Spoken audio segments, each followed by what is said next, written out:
An unofficial delegation of U.S. officials visiting Taiwan today to reaffirm America's, quote, rock-solid support for the island nation after its presidential and parliamentary elections over the weekend. The delegation meeting with Taiwan's President-elect Lai. So Lai is currently the vice president of Taiwan. He's going to take office as president on May 20th.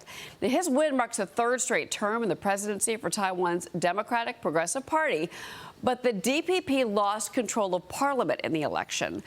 What does this all mean? Let's bring in Gatestone Institute senior fellow, author of The Coming Collapse of China and China is Going to War, Gordon Chang. Gordon, so big weekend in Taiwan.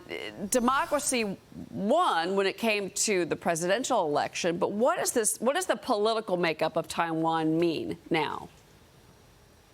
Well, there are a couple things going on, Cheryl. First of all, William Lai, who was running for president, he wasn't doing very well about 3 or 4 weeks ago when people were focusing on the failures of the governance of the Democratic Progressive Party. But then China started to ramp up tension. And when it did that, it reminded the people in Taiwan that they consider themselves to be Taiwanese, not Chinese.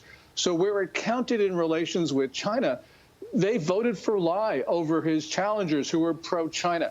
But when it came to the legislative yuan, essentially these were not China elections, and people were focused on the bread and butter issues. And when it came to bread and butter, I think the people in Taiwan said, look, we want the DPP to do better. And so therefore, they went for the other parties.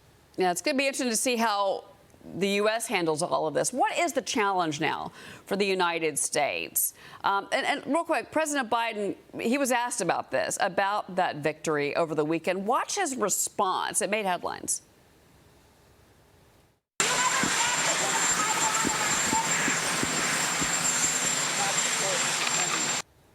He said we do not support independence. And I guess that's the standard line that the United States has to take. The problem is that moving forward between now and May is what is China going to do? And you have to ask the question, what exactly happened in San Francisco between Joe Biden and Xi Jinping that President Biden really seems to be backing away from freedom and democracy? And that's what the Taiwanese people said that they wanted. Yeah, those are great questions. It is consistent with U.S. China and U.S. Taiwan policy to say we do not support independence.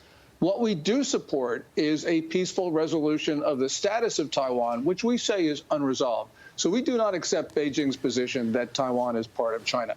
What Biden said was right, but he said it at the wrong time. This was a great moment for freedom, Cheryl. And the United States, a free society, a democratic society, should have been there with expressions of support from the president. Now, they got expressions of support from Tony Blinken, the Secretary of State. But people, I think, in Taiwan wanted to hear what the president of the United States said. And that was a statement at the wrong time. It showed that we were actually afraid of China, that we didn't want to anger China. Xi Jinping hears that, and he becomes even more belligerent. So this was counterproductive when you look at it from every perspective. Well, and they've been flying multiple balloons over Taiwan, and then obviously there's been a lot of pushback here in this country. And I want to bring in Liz Peek into this, Gordon, because obviously, Liz, our role in this is now probably greater. Yeah. Gordon, a couple of questions. One, what could Joe Biden have said that would sort of express America's admiration for Taiwan's bravery in voting in an anti-China candidate? And secondly, what role do you think that China is going to play in our election? There's a lot of talk that they interfered in our election last time round. Do you think that'll happen again? And who will they be supporting? Yeah. On your first question, Liz, I just would have said the United States of America supports the free people of Taiwan, and we will not allow any interference in their affairs. Now, going forward, there's 65 national elections this year. China was deeply involved in the Taiwan election.